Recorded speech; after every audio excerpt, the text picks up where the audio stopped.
Okay, let's unpack this. You've given us quite a stack of sources here, articles, notes, research, all hitting on some really big recent events. We're talking U.S. politics, global affairs, security, business, tech. Yeah, it's a lot. And, in a world just swimming in information, our job here is to help you cut through it. Exactly. We're going to dive deep into your sources, pull out the key insights, connect some dots. Think of it as your personal briefing on these very critical topics. Right. We've got major policy shifts hitting universities, the economy.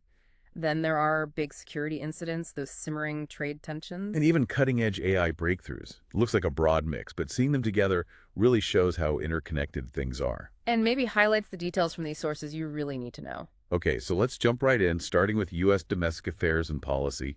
One thing that immediately jumps out from your materials is this pretty dramatic action involving, well, Harvard. Yeah, this is fascinating. According to the sources, the Trump administration took a big step. They revoked Harvard's SEVP certification. And SEVP, that's the Student Exchange Visitor Program, right? Yeah. Basically, the system that lets universities legally bring in international students. Precisely. So revoking that, it's a huge deal. What was the immediate fallout described in the sources? Well, pretty significant. It stopped Harvard from taking in new international students right away, and it threw the status of around 6,800 current students into chaos. Chaos. How? Like, what were they facing? Potential deportation or scrambling to transfer somewhere else. Just massive uncertainty and stress for them. Wow. That sounds incredibly disruptive. So Harvard's response. They moved fast, filed a lawsuit immediately, arguing the whole thing was unlawful, Right. and they got a temporary restraining order from a federal judge. So for now, they can keep their certification while the legal fight goes on. Okay, so the official reasons given by Homeland Security for this move, what did the sources say? The sources point to two main things: allegations of anti-Semitism on campus and broader concerns about foreign influence at Harvard. And Harvard's take on that. They pushed back hard, denied the claims. Their argument, essentially, is that this isn't about those issues at all. But rather, It's politically motivated retaliation, maybe because of Harvard's stance on certain policies or its defense of academic freedom. That's their assertion. and this event, based on your sources, it doesn't seem isolated, does it? It's presented as maybe part of a pattern. Yeah, if you connect the dots from the sources, it looks like part of a, let's say, wider effort by the administration targeting elite universities, especially those seen as having ties to China or maybe those viewed as critical of the administration. So it highlights this tension. Exactly. Between national security concerns, foreign influence worries on one side, and then academic freedom, open exchange on the other. What about the wider impact? Beyond the students directly affected, the sources mention international reaction. Oh, yeah. Foreign governments, China included, voiced criticism. Concerns were raised about the U.S. looking less welcoming to global talent. Which could have longer-term consequences. Potentially.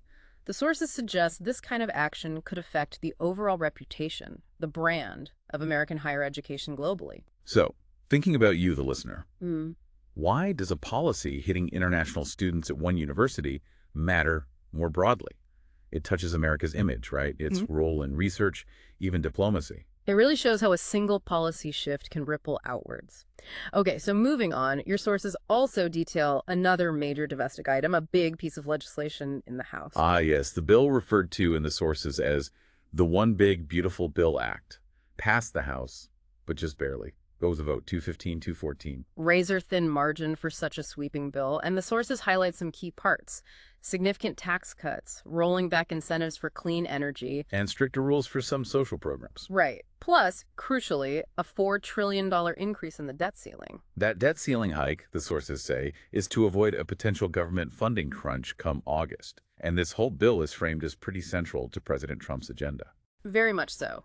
Aimed at reshaping the economy, the social safety net. The sources also mention some last-minute tweaks to get those votes. Like what?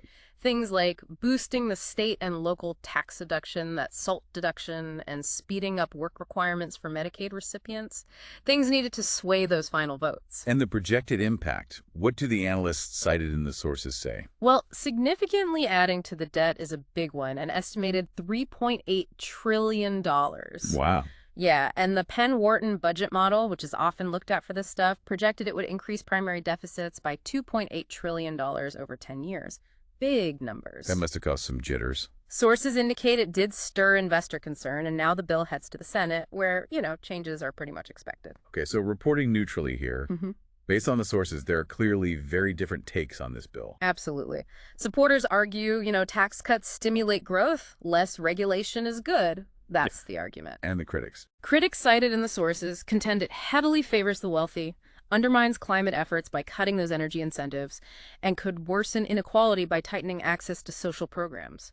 It's a fundamental disagreement on economic direction. So for you listening, how might changes in tax laws, energy policy, rules for social programs, how could that actually hit your wallet or the services you might interact with? It's definitely a bill with potential reach. It's a classic example of Washington policy potentially having very real effects.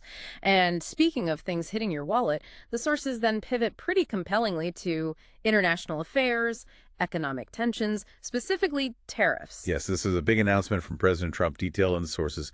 Plans for, 50% tariff on all imports from the EU? All imports. And then on top of that, a separate 25% tariff specifically on smartphones not made in the U.S. Which directly targets companies like Apple, Samsung. Big names, yeah.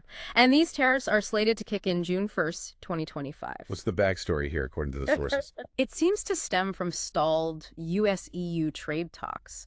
Trump reportedly expressed frustration using these tariffs as leverage, basically ahead of a July deadline.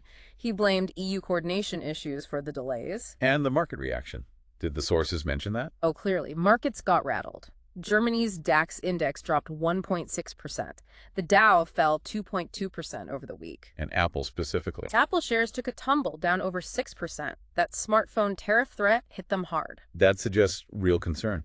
Did analysts cited in the sources project the potential economic damage? Yes. Barclays analysts estimated that if that 50% EU tariff happened, the average U.S. tariff rate could jump from 14% to 21%. That's a big leap. And the GDP impact. They predicted it could shave about 0.5 percentage points off U.S. GDP growth, raising the risk, potentially, of a recession. 0.5% might not sound huge, but in GDP terms, it's a significant drag. What about reactions from the EU and companies like Apple? Well, EU leaders warned about possible retaliation, stressed wanting fair negotiations. And for Apple's Tim Cook, it just amps up the pressure. Even with their U.S. investment pledges. Right. Even with a $500 billion U.S. investment pledge, this tariff threat highlights that pressure to potentially shift more manufacturing stateside. This really makes you think.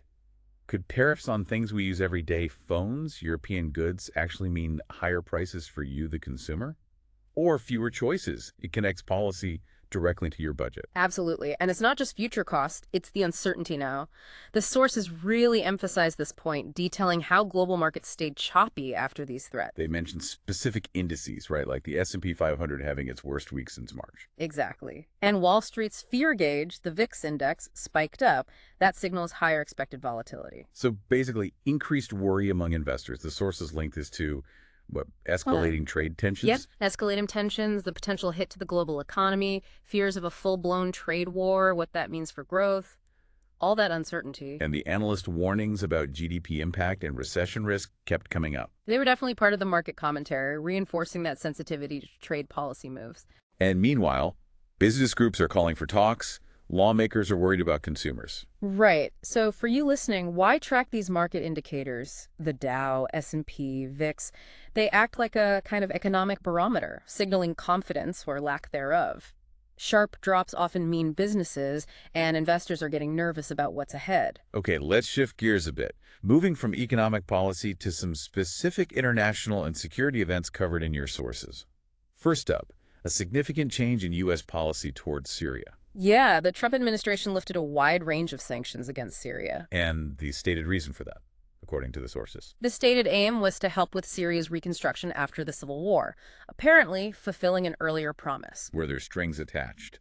Conditions? Yes, definitely. The relief is specifically for the new Syrian government, and it's based on the understanding, as reported, that they won't shelter terrorist groups and will protect religious and ethnic minorities. And the U.S. will monitor this. That's the plan, according to the sources. Monitor progress on those conditions. What's the hoped-for impact of lifting these sanctions? Well, potentially easier humanitarian aid delivery, maybe some economic recovery support, and it could open the door for more diplomatic engagement between the U.S. and Syria. How did different parties react? The Syrian government welcomed it, called it a positive step to ease suffering. But the sources also note concerns from some U.S. lawmakers, human rights groups, Worried about what? worried about easing pressure on a regime with a well-documented history of abuses. It's that balancing act again, isn't it? Competing goals and values in foreign policy. And it makes you think, right, what are the potential upsides, aid, reconstruction, versus the risks maybe legitimizing a problematic government when you lift sanctions on a country like Syria? It highlights just how complex these decisions are. Absolutely. Okay, from that policy shift, your sources also cover a truly tragic security incident here in the U.S. in Washington, D.C. Yes, this is a very difficult report. Sources detail that a suspect, Elias Rodriguez, 31, from Chicago, was charged Charged with what? 2 counts of first-degree murder. The victims were 2 Israeli embassy staffers. And this happened outside the Capitol Jewish Museum in D.C. on May 22nd. That's correct. And the sources include a chilling detail about possible motivation. What was that? Rodriguez reportedly shouted, "Free! Free Palestine!" after the attack, which points towards a potential political motive. The FBI is investigating it as possible terrorism and a hate crime. An event like this obviously raises immediate security concerns. Huge concerns for diplomatic staff safety here in the U.S., definitely. And it also, sadly, reflects broader issues. Tragically, yes. It underscores how intense global conflicts like the Israeli-Palestinian one can spill over into local violence impacting Jewish, Arab, and Muslim communities right here. What were the reactions mentioned in the sources? The Israeli government condemned it, called for better security for its diplomats. U.S. officials expressed condolences, pledged a full investigation. It's just a stark reminder of how interconnected global events and local security really are. Makes you consider the challenge of keeping public spaces safe when tensions are so high internationally. Okay, let's pivot now. Moving from security and international affairs to something quite different, but also very impactful, detailed in your sources, a major tech development. Right, this is about Google's AI efforts. Their DeepMind division unveiled something called VO3. VO3, what is it? According to the sources, it's a pretty advanced AI video generator. Basically, it can create high-quality, realistic video just from text prompts you give it. So type a description, get a video. We've heard of things like this before, but what makes VO3 stand out? Sources mentioned a key difference. Yes, and this seems like a significant step. VO3 integrates audio. It can generate dialogues, voiceovers, sound effects that actually match the video content it creates. So it's not just silent video. That sounds much more complete. Exactly. That integrated audio seems to be the big differentiator here. Where can people access this? And who's it competing against? It was announced at Google's big developer conference. Right now, it's available to folks subscribing to their $249 a month Google AI Ultra plan in the US, and the sources position it as a direct competitor to OpenAI's Sora. Which also does text-to-video. Right, but VO3 has this comprehensive audio feature as its key selling point, seemingly. What kind of impact could a tool like this have? Potentially revolutionary for content creation. Sources suggest huge possibilities for filmmakers, maybe for storyboarding or quick visuals, for educators creating learning materials, marketers making ads. It could really change workflows. But as always with powerful AI, there are concerns. Definitely. The sources explicitly mention worries about misuse. Creating deepfakes, those super realistic fake videos, or audio spreading misinformation, impersonation, those are serious risks. So how are people reacting overall? Kind of a mix, as you'd expect. Yeah. Creative types are excited about the possibilities, enhancing workflows, new art forms, but experts, ethicists, they're calling for clear guidelines, safeguards. How do we prevent misuse? Ensure it's deployed responsibly. Those are the big questions. And for you, the listener, think about it. A tool that makes realistic video with sound from just text. How does that change the media landscape you navigate? What are the upsides for creativity information? And what are the real dangers of deepfakes becoming so easy to make? So looking back at this deep dive into your sources, wow, we've covered a lot of ground.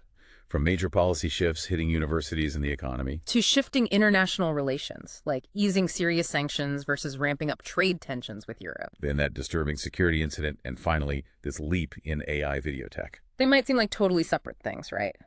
But looking at them together through these sources really paints a picture of a complex, world-changing fast, driven by policy, tech, global events. As you've listened to us unpack the insights directly from the sources you provided, what particular detail or connection between these different areas really stood out most to you? And maybe here's a final thought to mull over.